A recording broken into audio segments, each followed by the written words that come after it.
Welcome to Crunk Unfiltered, where the opinions are loud, and if you're offended, I don't care. I got another D&D friend, another Dungeon Master, Rob, here, and we're going to have a D&D discussion. How'd you get into D&D? Well, I got into D&D during the second edition, which was somewhere near the Satanic Panic of the 70s and 80s. I don't know if you were familiar with that. I've heard about it. It was basically not allowed to have certain stuff growing up. But anyway, I got into it through a cousin, and unfortunately it was a bad experience. I was told that I pretty much sucked. That the only thing that was keeping me at the table was because I'm family. Yeah. So I was like, bruh. I was like, well, I'm not going to see you at the barbecue. Forget you. And I didn't get back into it until, I want to say when I lived in Lake Charles, Louisiana. Oh, my goodness. 2013, 2014-ish. I started back in 5th edition, and it carried over when I went to Georgia. I actually was in a play group that was actually testing some products. Yeah. I got privilege to doing a lot of the unearthed arcana before it became famous, which is really neat. And then just ever since then, even moving down here, we've got a group. You're in it, Devin, Nate, Zach, your brother Caleb. How many? There's quite a few. There's quite a Miss Hannah. Cody. I think. Pardon me. I think Hannah now is wanting to get a character together for Devin's campaign, which that's what I'm looking forward to. I don't have to be the DM. Yeah. I can be a character again. Well, I've heard. Devin and I, which we're going to get together tomorrow. We have and work on my character for his campaign. Oh, okay, good. And he's talking like how he's so excited, and he's like, I can't wait to do this again. I got the itch again, and he's working on me on my character, and it's something new, something I've never done. I'm just going to leave it at that. So when you say something that you've never done, I'm going to go on a limb and say a character you've never played before. Mm-hmm. And I'm pretty much going to go on another limb and say you're going to give him a normal name. I don't know what the name will be yet. I was so close. Hang on a second before we go into this. While we're on here talking about new. Yes. Check those out.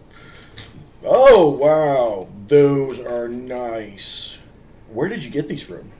Foxhole Comics in Columbus, Mississippi. When did you go there?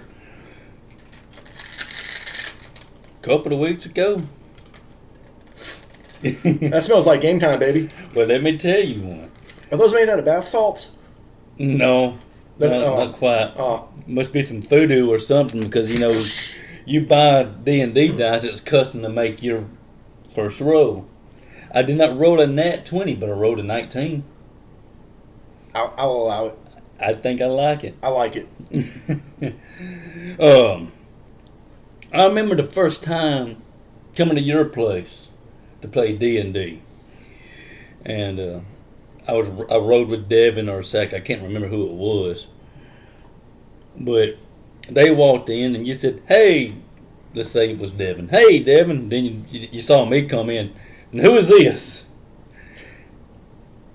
I'm going to say that I did too much microdots in 2001 that I forgot what I said that many years ago, but I probably did say something along that lines.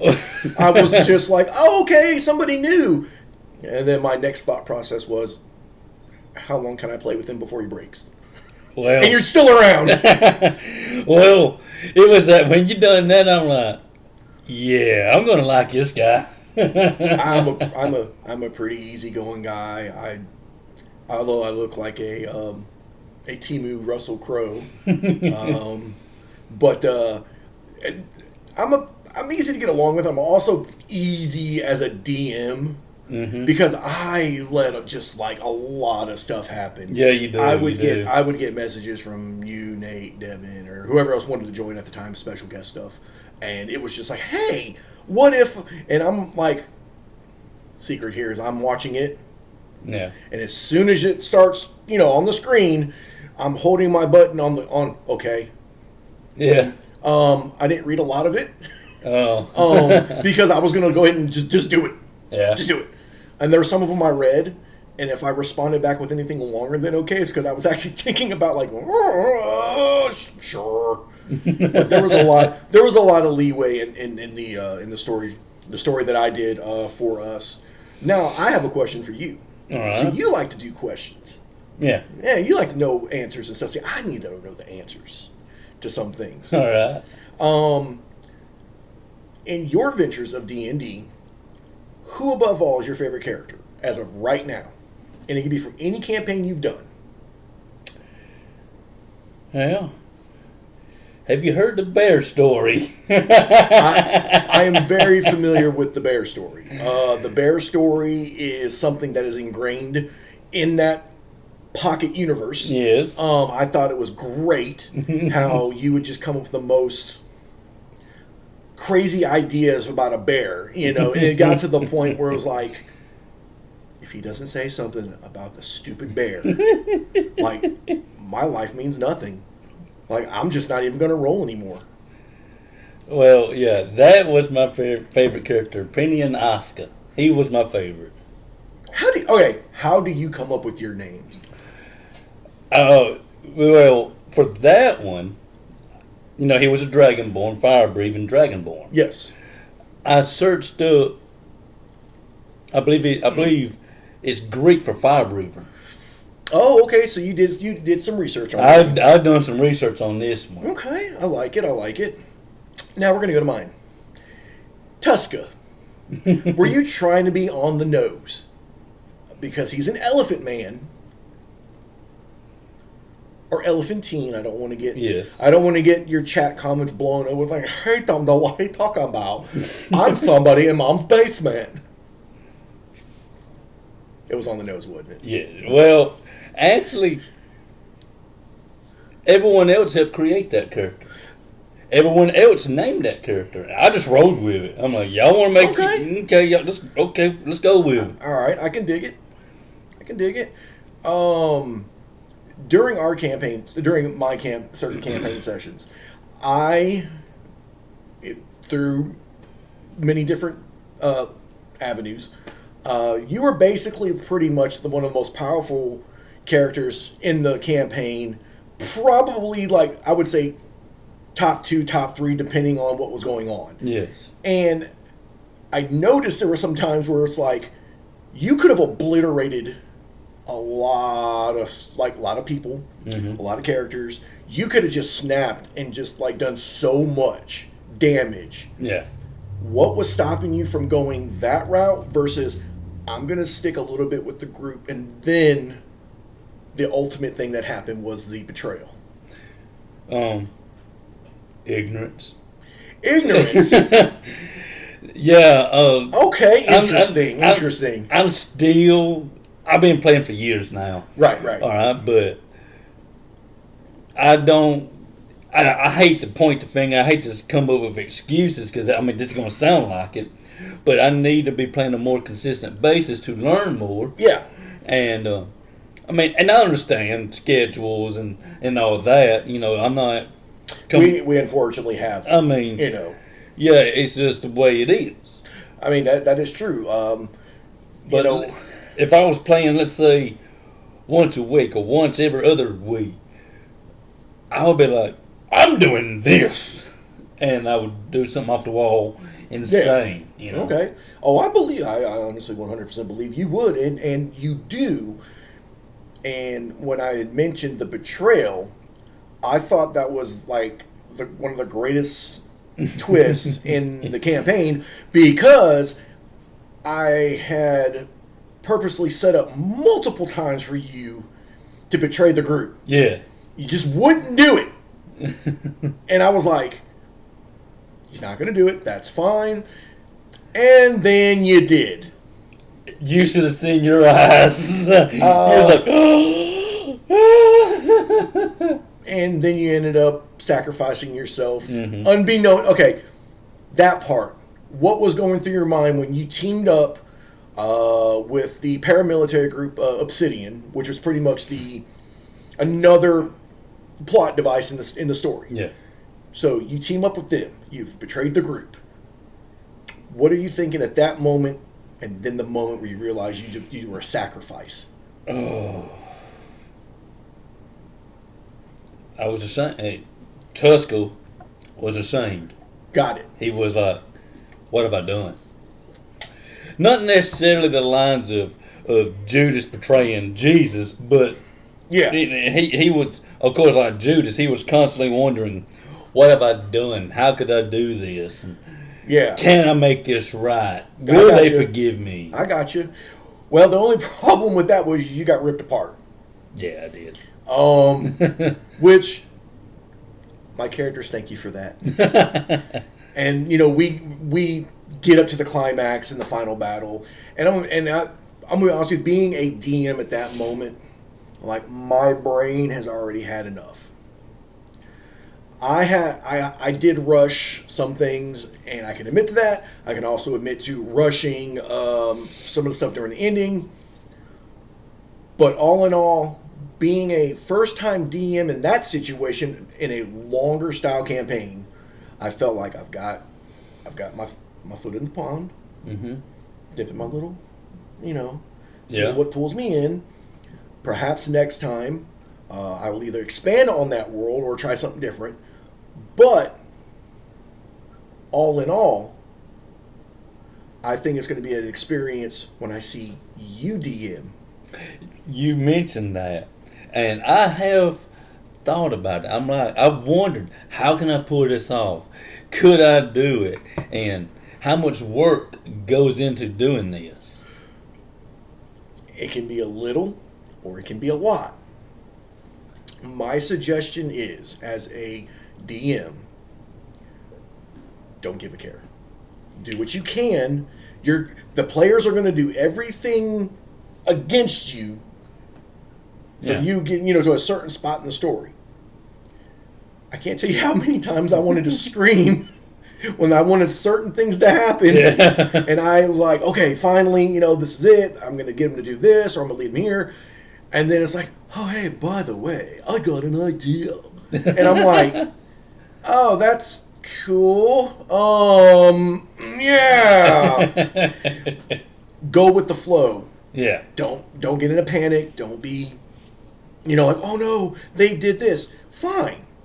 You can either work with it or take it and in a subtle way bring them back to where you're trying to get them.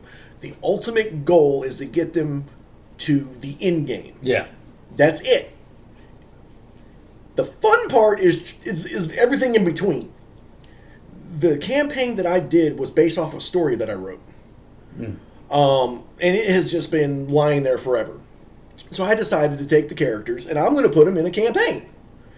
And there was some stuff that happened in the story that I wrote that were in there, and then there were other stuff that didn't. I actually tweaked it a little bit because I was like, oh man, okay, I see what I did. I see what's going on with Aaron's character. I see what's going on with Nate's character. David, okay. So it snowballed into its own story. Yeah. And in other words, it's like I have the main story written. This would be like a multiverse thing. And I just ran with it. But a lot of the characters were already pre-generated from a story that I had written years ago. Well, I've thought about it, and I haven't thought about it in some time, but at one time I was thinking, is there a way I can do I'm a Power Rangers nerd, okay? Right. I've thought, is there a way I can do a Power Rangers type themed campaign? God, I hope so. I mean, that'd be cool. I got dibs on Rita. Wait. Did that sound right? I mean, I want to be with... No, that sounds worse. Oh, yeah, that sounds a lot worse. Power Rangers, yeah. Oh, but I just... It's just only been a thought, you know. Like, if you were to do it, would you try to replicate the whole Power Rangers, like, I would guess say word for word, or would you make it your own and just be based part of that universe? A little bit of both, I guess. Yeah. You know, I would definitely have to say teenagers with attitude. Oh, yeah. I mean, I would have to. You Oh, know? without a doubt. Who would be the bad guy? Who's your villain? See, this is he thought he was gonna. Oh, I'm gonna get robbed after. See what I did? Either like Zed or Ivan Ooze Okay. type character. Yeah. A character pattern after that, you know. You can combine them both and call them zoos. Hey, yeah. Trademark that before it gets. Please don't come after us, studios who own this. We're just kidding. Yeah, but yeah. Oh, I like it. Okay, so is that something we're going to look forward to in the future? could be. I would have to have some help with it. Oh, I'm sure. No doubt. I'm sure there are plenty of people that would jump in. I mean, Oh, that yeah. would that I want to see other people DM. You, I know Nate. He's talking about He's it. talking about it. He sent some information out. He's talked to me about it. Hey, what about this idea? What about that? And the same thing I'm going to say to him that I just said to you. Don't get frustrated. Just go with the flow and have fun. I'm not saying be as lenient as I was. No. Because there was some uncalled for stuff going on later on in my campaign that like most people would have been like, why are you doing that? I'm like, I don't know, just let them have it. It's kind of just like, how do I put it, the carrot at the end of the stick with the horse. Yeah. I'm just letting you guys just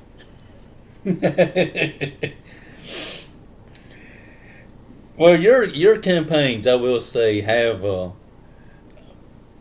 I noticed that a different style with yours. You're more like you just said. Let's let them do this. Let's let them do that. yeah. Devin's more about the books. I would say him and Zach Yeah. play styles. Their play styles are similar to each other, but also different, and both of them are different from mine. Mm-hmm. It's easier for me to do that type of style of let the peasants have what they want and let them burn themselves versus now if I think of I wonder and put this situation here and then if he does this and says this it's like, hey Rob, I want to have a sword that just is a god killer. Okay. You're good with it? I don't care. I'm either going to be like, cool, you've killed one god, but then all of a sudden, why doesn't it work on the next god? You use your charge. See, you can always figure out a way around certain things. Oh yeah.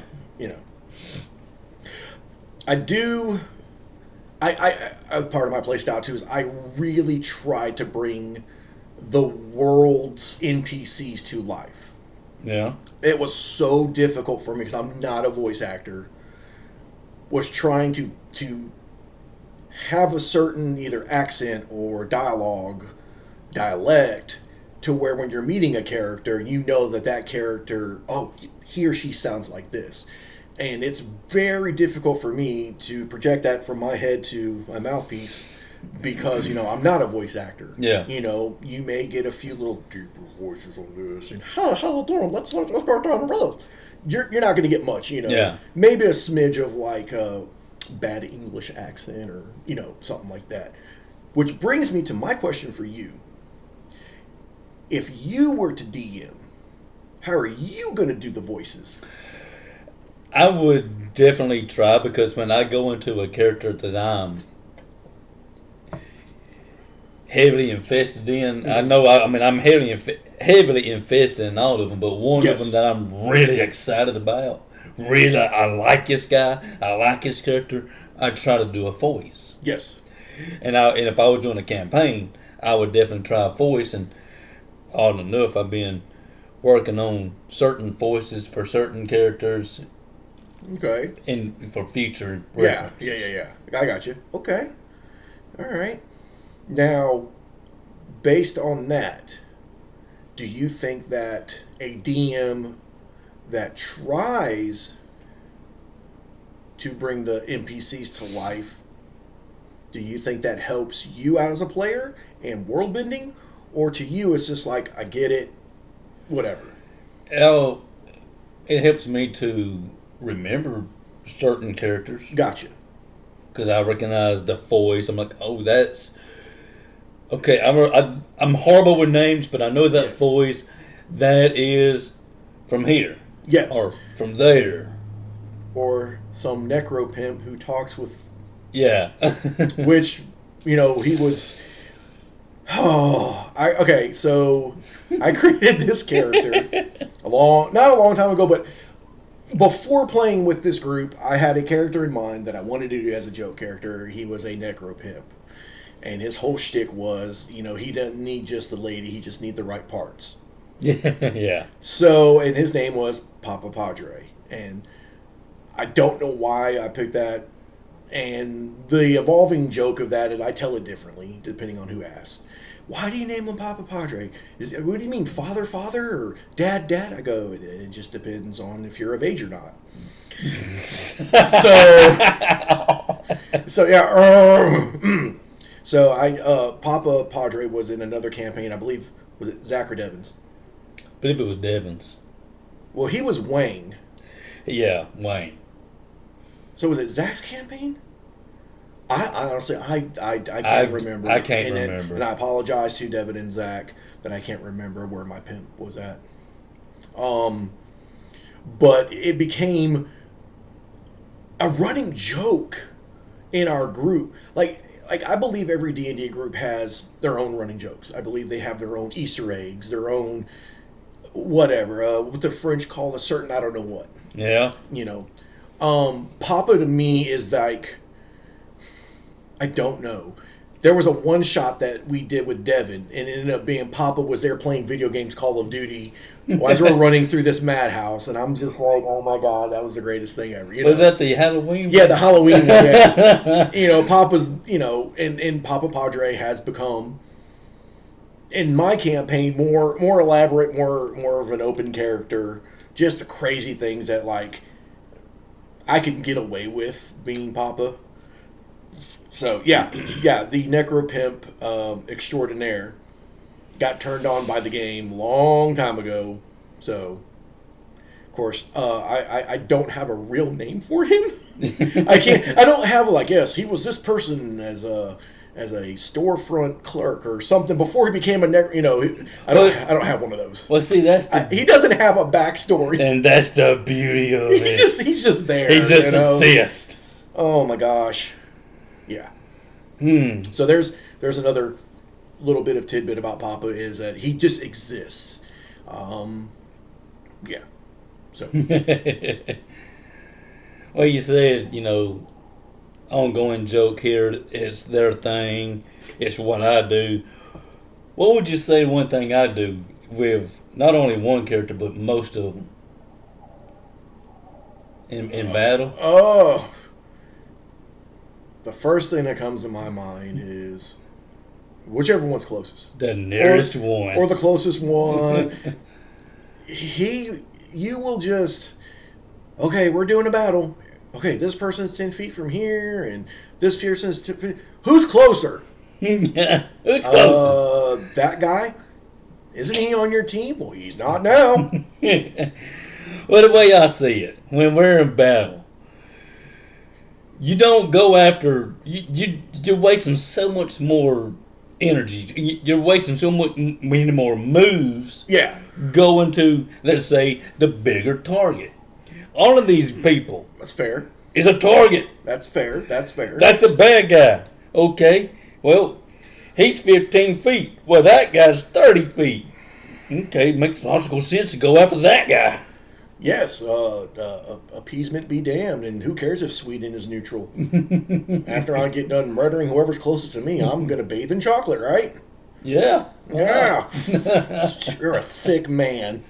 I've been called worse.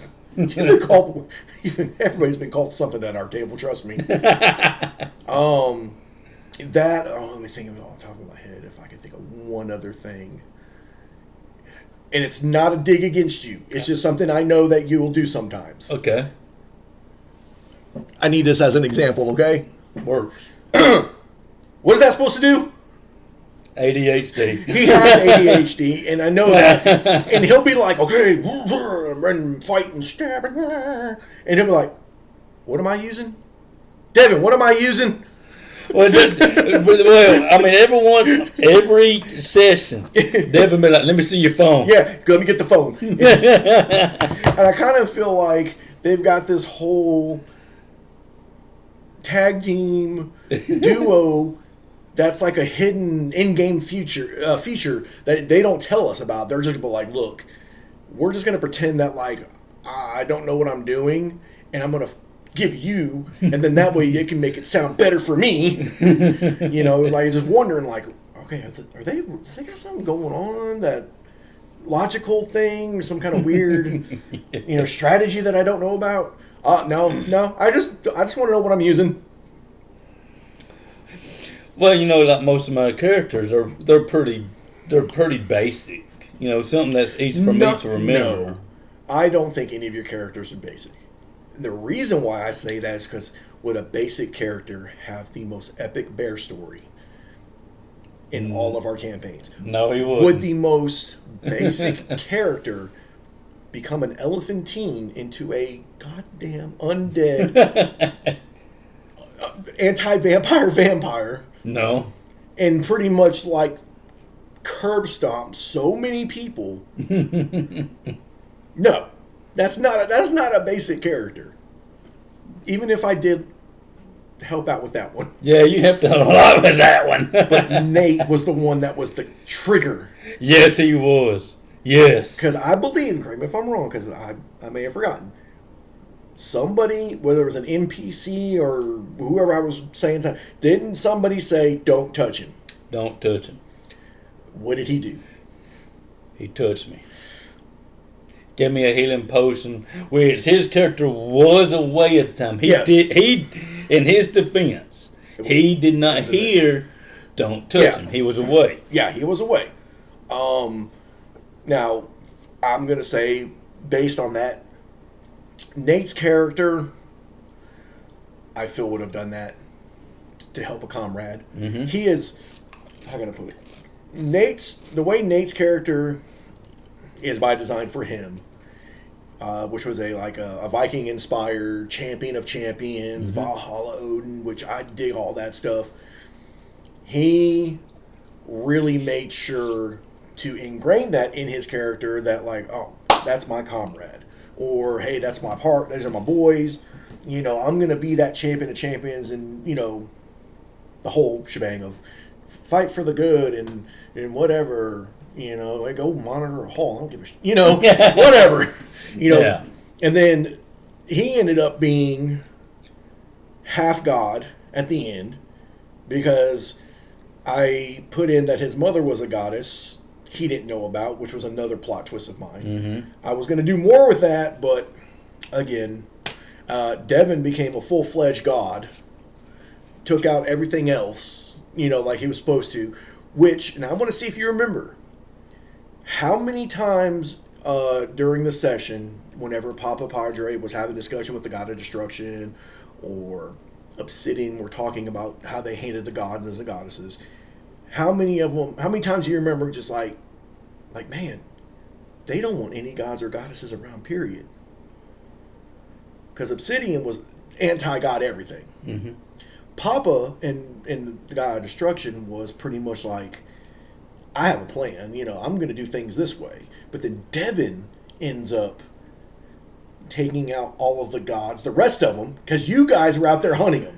No, yeah, that's right. Yeah, when you joined with Obsidian and that paramilitary group that I had, these anti-god and goddess killers, you were out there. They were basically making you go in first. They was making Tuska go in and kill these gods and goddesses. You were destroying like planes and people, and then it ended up like what was left. Oh, you remember one thing though about that campaign, about that session. There's one goddess that Tuska did not kill. That is correct. And I set it up to see if you would, which was Nate's mom. He wouldn't do it. He wouldn't do it. So that right there, I felt like you were like, I can't do this anymore as Tuska. Like, I can't, like, I just, like, it's like you realize what was going on. Mm-hmm. Then of course you get mauled and ripped apart and by some stupid kid with a god complex in himself. Yeah. Which, I gotta ask you about that. The main characters that I presented into the story. Orion, Papa, God of Destruction, the High Elf Mage, which we can't name here because I did steal that name. Okay. And the whole family situation dynamics with it. What was your perspective on that? Like, how did you look at the kid as what he was doing and what he's becoming, and Papa and the God of Destruction? Like, what was going through your head? I want to know. That kid was a brat. He definitely had some bratty tendencies. That kid was a brat. And there was a lot of time Tuska, my character was like, let him die. Just let him die. You horrible man. Do you remember what he put us through? I do remember what he put you through. Okay then. And here's another funny thing. You remember I had a buddy of mine, Devin, the other Devin, from Louisiana. He came to visit. He D&D'd with us. I remember that. He told me, how did he put it? And he may have been at the table, and I may have talked to him about it too. Either way, it was, what did this Papa dude and this kid do to you guys? Every time something was happening, you, Nate, or Devin would be like, oh my God. Or, oh, Jesus, and here we go again. It's like, what is going on? He missed like he missed it all. A ton of backstory with this. So, but it was great. I think it was really fun. I would have liked to have extended it more. I would have liked to have more time to play, but we're adults. We have jobs. We have families and finances, and we have responsibilities. I don't want any responsibilities, but we have to. Yeah. So I would have liked to have expanded more and actually wrote more passionately about it. But I think now, if I do decide to DM again, I'm going to try my best to up the ante. Yeah. I'm still going to be very lenient on stuff. I figured if that's my play style and it worked, let it go. Just let it go and think of ways to counteract it later. So, but yes, I will also be a part of Devin's campaign coming up. I've already got my character made. I mean, it ain't nothing really. Now, I thought about it, and I'm going to tell you this. So, I already told Devin, but I'm not going to do it. I said, how far in the future is your campaign? And he said about 200 years. I said, what if, since everybody was human, that's fine, because certain things happen, there's no longer, whatever. Orion and his mate got turned into humans, so as punishment for what they were doing, what if 200 years later, somebody related down the bloodline comes about? Ooh. I thought about like being a great granddaughter or grandson. Yeah. It doesn't have to be crazy, but eventually maybe lore story wise, like your mom or your great was a cause of this. Yeah. You're part of your Ooh. And can you imagine like flipping it and just being him, an innocent kid? He doesn't want to. You see what I'm saying? Like, yeah. That kind of similar to a campaign that I was a part of in my FMW group. Okay. We had a friend, Chris Rich in FMW, where his dad was just this evil man. Yeah. Everybody hated his dad. Him, on the other hand, was nothing like his dad. But bad thing about it, everywhere he went, he goes, I'm so-and-so, and just get a full name. They're like, you are that bloodline, and simply because he opened his mouth, we had to deal with the consequences. Yep. consequences. Hey, I understand. And it was really, I really wanted to go that route to see if Devin would open up more lore related to that. Yeah. To have the continuation of that bloodline somehow. But I think what's going to work best is I'm just going to be an original character. I got to do my backstory and everything for Devin, but I'm going to be an original character. I'm going to go ahead and just run with that. If it comes back to me as a DM, I'm going to take that idea on hold, and then I will use that as a catalyst for the new campaign. That sounds like a plan to me. And but yeah, that's pretty much. I mean, I don't know. Whatever. All right. I don't. Some things happen. Some Yeah. things don't. Just remember, you are made of stardust. You are made from the cosmic elements of the universe, and you have laundry to do. Just remember that. And get those dishes done. What are you doing? Yeah. Get your dishes done. I mean, I don't care if you are made out of star matter. I know. You're not star. I know you was in my kitchen earlier, but I don't get that many dirty dishes. No, I didn't even pay attention to your dishes. I didn't even really look at your kitchen. I should have. Maybe you got some like really cool fridge magnets. No, but I do got this awesome looking over the sink dish drain. Nice. All right. Yeah. Well, I reckon that's going to about do it for this episode. Yeah, we're going to wash that one out. Yeah. Crunk Man, signing out.